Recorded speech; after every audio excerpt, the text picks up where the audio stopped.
Hey, everybody. This is your host of New Ideas, formerly the Politically Homeless Podcast. I'm Nevin Gusak, and with me again is my very close friend, or one of my very close friends from my days in undergraduate school at the State University of New York at Albany. It's my good friend, Rich Lupia. Rich, to refresh, is a little bit of a celebrity at one time. He was a TV meteorologist for WKTV in Utica, New York. Utica is upstate central New York. Rich, again, is a graduate of the State University of New York in Albany and got his degree in atmospheric science. Excuse me. He is a husband. He's a father. He is a Bible-believing Christian, is very active in his community. He also has, might I add, a TikTok page, which does weather forecasts too as well. Rich, you'll mention it after my introduction. You can plug it in. And he's a jack of all trades. He is definitely also self-published author. So we've been talking about his book, Unseen Hand of God. As I said in the previous show, generally I don't read too many self-help books, not that because I hate them or anything like that, or have any ill will towards them or negative feelings. It's just not something that I really was always interested in. This is an exception. This is one of the exceptions. This is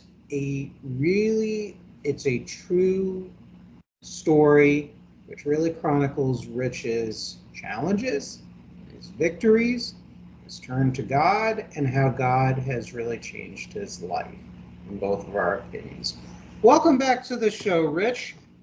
Thank you. Okay, could you tell us, I did plug in your TikTok page on meteorology. Could you tell people where they can locate it? Because it's entertaining. It's a great point. TikTok.com/meteorologist Rich Lupia.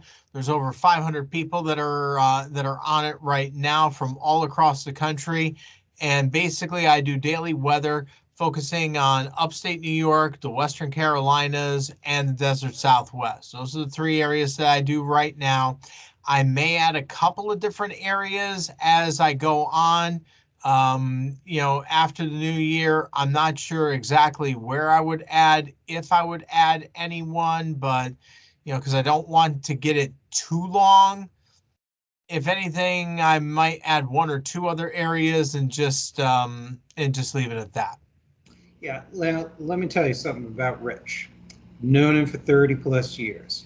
He's a brilliant guy, had a lot of intellectual connections, as we talked about in the first segment, okay? That Rich is a human cumulonimbus cloud. He is a human tornado, a human hurricane. The man eats, lives, and breathes the weather. And now, what in the world do I mean by that? He is so knowledgeable about weather that I pay attention to what he has to say. I will call him or text him and say, Rich, what's the path of this or that hurricane or line of thunderstorms? What's going on? How is that going to hit the area where I live, which is in Coral Springs, Florida, which is just outside of Fort Lauderdale? Rich is a human barometer. Really check out his channel. Check out the barometric pressure here.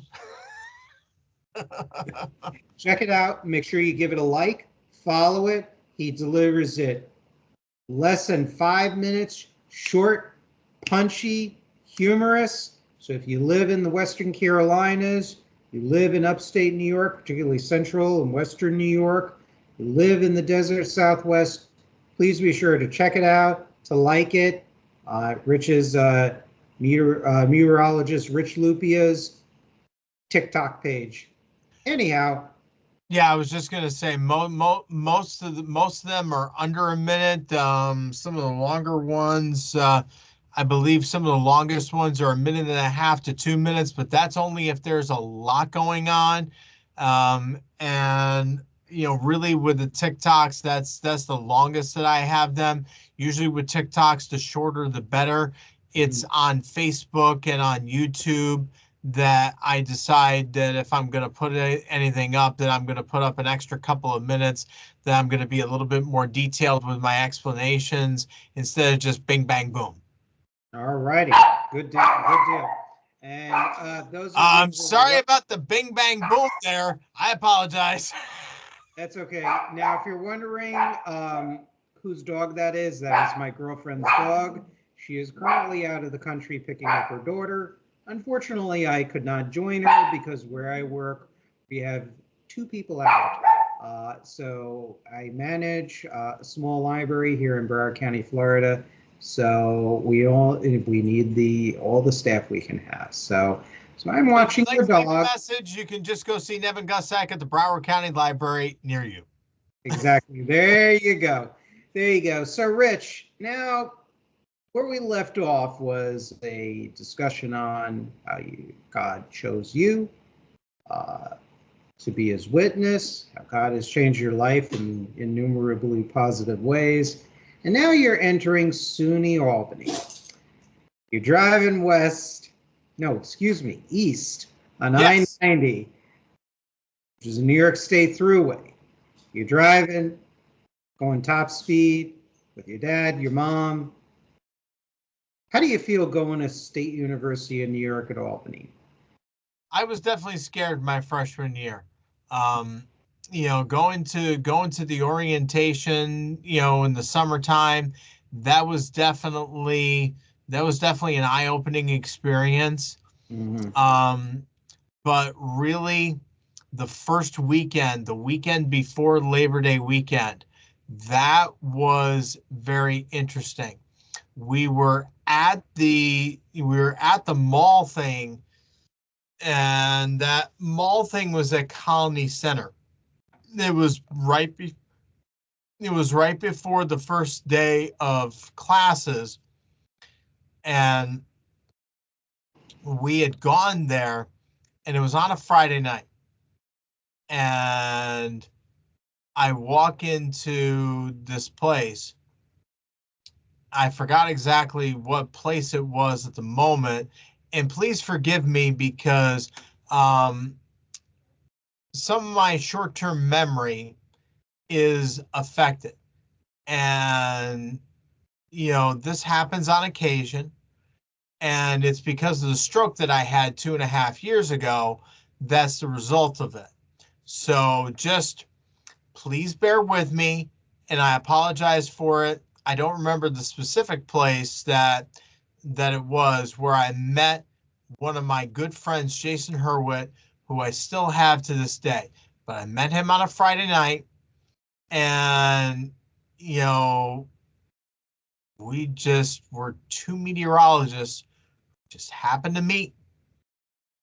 We just happened to meet, and he's like, "Hey, I'm a freshman and I'm a meteorologist." And I'm like, "I'm a freshman and I'm a meteorologist." And I think I met Jason at orientation too. I think, Jason, if you're watching this, correct me if I'm wrong, but I think I met him in orientation, I think, as well. I think. Oh man, that would be so amazing if you did. And if I remember correctly, if I did not meet you that night, I know I had met you very shortly afterwards during the fall of 1993. And then, I became good friends with Jason. I became good friends with you. I became good friends with Kevin DeValk. And you three friends are the best friends that I had at SUNY Albany. You guys remain my best friends 30 plus years later.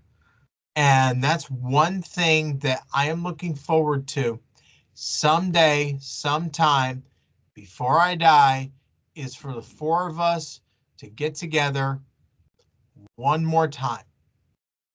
Yeah, I'm feeling Key West. That's all I have to say.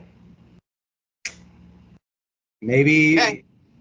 All right, very well. Up to South Carolina. I like Spartanburg. I will tell you that. It's a beautiful city. So, that could happen too. You got 2 of us here, got 1 of you down there. So seeing the 3 of us 4 is good. But with Jason still in Metro New York City and still, doing his craft, thing, his Mondelez, Yeah. thing for over 25 years, it's going to be tough to get him out of there, at least for a while. Or we can go up to New York. We will figure it out. Where there's a will, there's a way. Mm-hmm. So Yep. moving forward, so you meet Jason at orientation. So you had a good orientation, I assume. Tell us about it, please. The time at orientation. Well, I mean, the orientation was good. Meeting Jason was good, and meeting all the different friends was good. Going through the first semester was really good. Getting a 3.5 in my first semester, which was the best GPA that I had out of all 8 semesters that I had at SUNY Albany. That was really, truly amazing. I just can't believe that I did as well as I did. But also, there were a lot of struggles with it. There were some times to where I was really drawn back. There were some times to where I was really like, whoa, I'm not really sure if I want to be involved in this. Mm. And one of those times was when I got down on Lark Street in Albany, and it was just before I turned 18. It was a couple weeks before I turned 18 in October of 1993. And I was down there late at night on Lark Street in 1993. There are cops all over the place. And I'm just saying, I really don't like this. I really don't want to be here. I don't really belong here. Hmm. Now, why were you thinking that? I mean, that's kind of interesting. Here you have this, situation here. I mean, why everything is such a good start? What brought you back to those depths, to those feelings? Seeing how everyone was drunk, seeing how everyone was they were on their funny cigarettes, they Yeah. were on everything else, um, basically sex, drugs, and rock and roll. Period. Right. End of story. Right. So, how did you overcome that? You obviously stayed the full 4 years. You did very well. What kept you there? Basically, particularly after that point, I had started to focus more on the Christian organizations that were there, because I realized, particularly my first semester, as I'm going around trying to see different places and different people to become my friends, I had realized some people are good, some people are not so good. Who are the best people for me? Best people for me are the Christian ones. And so the Christian ones are the ones that I hung out with more. And I decided to be with more. And they are who I decided to go with. And that worked out well because you met some more friends too, as well, through the Christian organizations, didn't you? Yes, it did. Yes, it did. Dave Jones, Amy Johnston. There were several other different friends that I had met. Tim Stadelman. Different people. Some I was closer with than others. Some I'm more distant with now, but overall, it was good meeting them. Some of them I'm still friends with to this day. Some of them I've lost touch with. But really, they were all good people. And particularly the ones that I'm still in touch with to this day, I'm so thankful to be in touch with you. God bless you. Absolutely, no question about it. And some of them, people like Paul Rogers, people like especially Kevin DeVolk, who you remain friends with today, and he lives in Spartanburg, as a matter of fact, or the the Spartanburg area. So that's truly a blessing as well. So you've made some lasting friendships. And of course, for those who don't know, like many other universities, State University of New York, as we call it, from New York, SUNY Albany, um, they had a number of clubs crossing all kinds of various interest groups, cultures, politics, activities, whatnot. If I recall correctly, there were two Christian groups, one called Basic, and then another one called Campus Crusade for Christ. Those of you who are Christians in the audience should be familiar with them. That was founded by the late Reverend Billy Graham from literally well more than a half a century ago, I would imagine. Yeah, and then Dr. Bill Bright, who is now the late Dr. Bill Bright, he was in charge of Campus Crusade for Christ, and now Joe Chow, who is the national director for Campus Crusade, which is now Cru. He originated from SUNY Albany and actually took over towards the end of my time at SUNY Albany and has been involved with Campus Crusade, now Cru, for over 25 years. Yeah, yeah, Joe Chow. I remember that name. That name actually rings a bell. So, and I've met some good people from there too.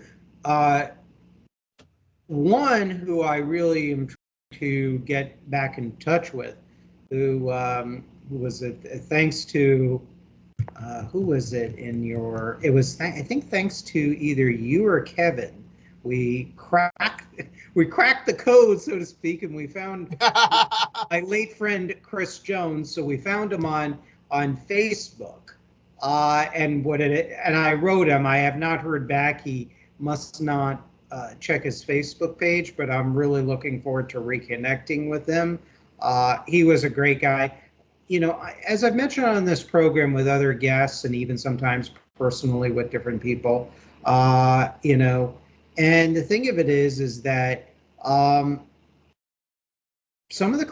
many of the Christian folks that I've met, real salt of the earth people, really great people, love them to death.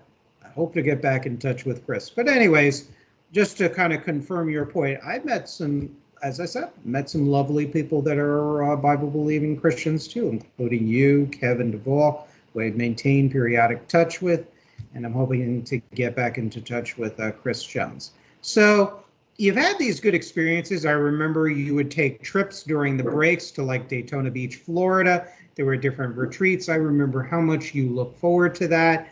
You guys had a lot of fun with that. I remember hearing the stories all about it. So you were involved in your classes. You took atmospheric science classes primarily. How did that go?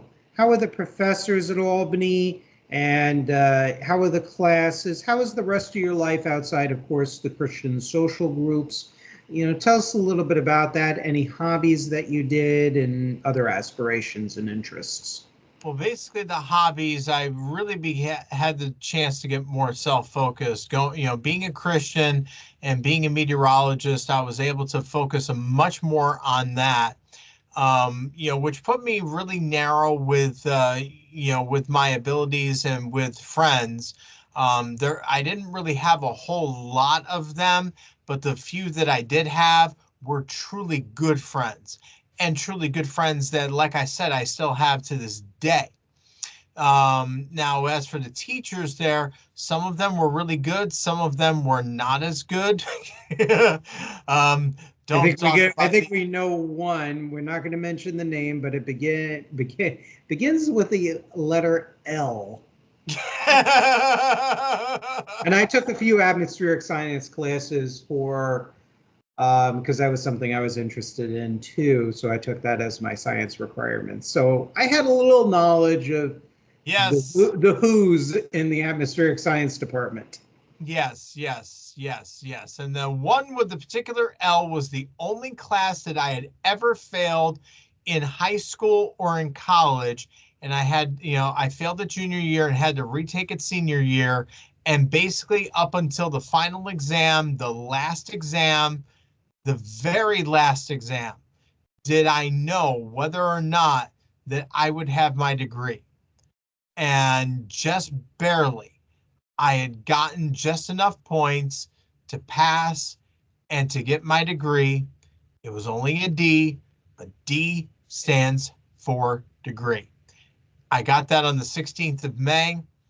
I walked 1997, and I walked outside and I just absolutely started bawling, crying, you know, and then just left there, just absolutely unbelievably overwhelmed the fact that I had made it and that soon I was going to be the morning meteorologist for WKTV, going from weekend meteorologist to morning meteorologist. That was just a great time in my life. But backing up just a little bit from that, going back to 1996, going back to the year before that, I was interning with Matt DiNardo over the summer of 1996. That's right. It was my second summer interning with him. The first summer I interned with him in 1995, was very much a green run. 1996 was a much better run because I had gone through my junior year of college and I had gone through much more of the meteorology stuff, and I had gone through much harder part of the college part. And this is where I truly needed to, to put my feet to the fire and to put down what exactly was going to be my future. And honestly, my future was, I am going to be a meteorologist and I'm going to be a good meteorologist. And so every morning I went up, I had designed the maps, I had designed everything, and had created the forecast, and pretty much had myself by the end of the summer of 1996 to where, as Matt DiNardo was walking in, I was pretty much having everything done. And so beginning of August of 1996, they had me audition. And so I auditioned and I did well. I get a call later that day and I get, Rich, come up at 8:30 the next morning. You need to talk to Vic Fetters, the news director. I had no idea what it was at that moment.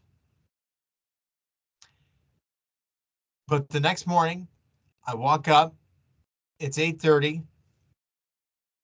Vic didn't get there until a couple minutes afterwards, but he got there. He sat down. I went to shake my hand and said, hey, I'm Rich Lupia. Good to see you again.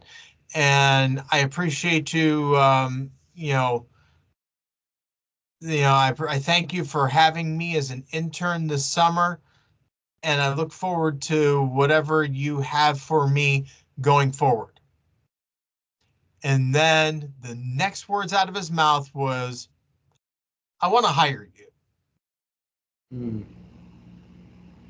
And that just blew me away. Every college graduate's dream come true. The next week, on August 15th of 1996, excuse me, August 15th of 1996. That was day one. And that was an unbelievably great day because everyone who saw me absolutely loved me on the air. And every single day that I was on the air afterwards was an unbelievable day. It was a great day. And for the next 8.5, almost 9 years afterwards, most days were great days. Now, there were some days that weren't all that great. There were some days that were very struggling, that were very challenging, and we'll talk about that more in later editions of this podcast. But otherwise, I'll just say that it was good. And I finished my senior year and I got my 120th credit finishing Arthur Lesch's classes. And May 18th of 1997, walked out of there with my Bachelor of Science degree, which is hanging up literally outside this room, still to this day. Wow, that is awesome. Is there anything, before we wrap up this segment, discussing your undergraduate years, is there anything else you would like to elaborate on the different challenges as well as the victories in college? Anything else? College is tough. College is tough. College will spit you up. College will wring you out. College will make you really seriously consider what you want to do. College will make you seriously think about and reconsider what you want to do. But what you need to do is really stop, really focus, and continue on. That's what you need to do, because those opportunities to fail, those opportunities to change, those opportunities to say, nah, I don't want to do this, I want to change course, those opportunities will be there. But the opportunity to go forward is going to be much more difficult. But one thing is for sure, that'll be the best opportunity for you, because it ended up giving me my degree, ended up giving me my career at WKTV, which was one of the best points in my career. It allowed me to return to WKTV as an account executive in the late 20 teens, which was another great point in my career.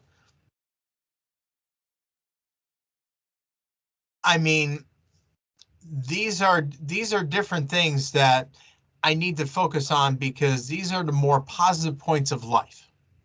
Exactly. And, obviously from my memories with you, not only did we have a lot of good talks, we hung out, we had a lot of laughs, a lot of fun memories. We used to bowl, we used to play pool. Rich was a mean pool player too, not mean like, mean spirited, but mean, he was really good. That was one of the memories that Jason, you and I had, amongst other activities we engaged in. Used to have all kinds of meals together, laughs, to summarize our college relationship and our activities and whatnot. It was some great times. I think the State University of New York was also a really high point in my life too as well, where I really kind of got out in the world, where I was really on my own.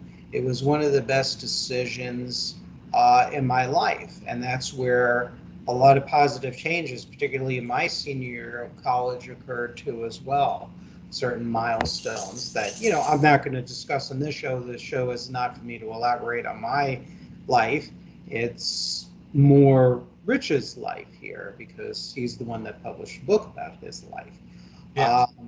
So, yes, you did mention the professor, Arthur Lesch. I was trying to refrain from mentioning names, but yes, that was the terror. He was the terror of the atmospheric science department. Yes, he passed away in 2010 or 2011, and just, I'm sad that he's been away for a lot of years, but in the same aspect, I respect what he did with me, and I respect what he did with everybody. Yeah, he was a tough professor. I never met him, obviously, so I don't know him personally, so I can't judge. But I remember the atmospheric science professors. I took a couple of classes to fulfill my natural science requirements.